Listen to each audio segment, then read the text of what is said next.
NHD will commence construction on more than 19,575 solutions across all parishes over the next 2 years and continues to acquire land for new development. Commencing July 1, 2025, for contributors who earn less than $30,000 weekly, the deposit requirement on open market loans will be reduced to 2% if the housing solution being acquired is priced at or below $14 million.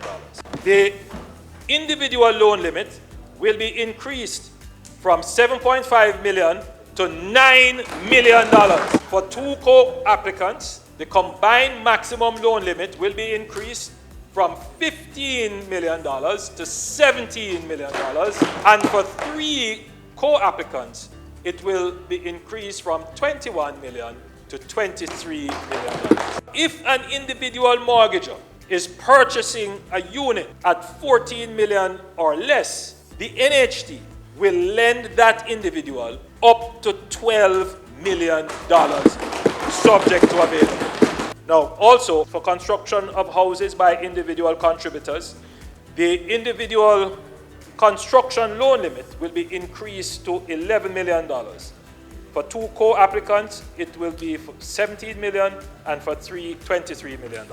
Starting July 1, 2025, the service charge on mortgages will be reduced as follows. For prospective mortgagors who earn $30,000 or less each week, their service charge will be reduced from 2% of the loan amount to 0. And for prospective mortgagors earning between $30,000 and $42,000 per week, the service charge will be reduced from 5% of the loan to 2%.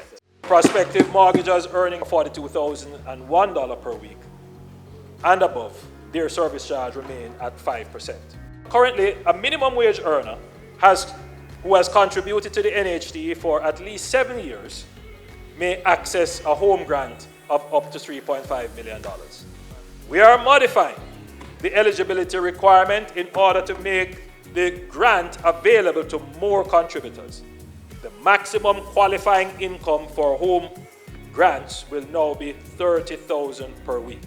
Effective July 1, 2025, the NHD will reduce the waiting time for accessing home improvement loans from 10 years to 7 years. And we have increased the loan limit to $5 million from $3.5 million.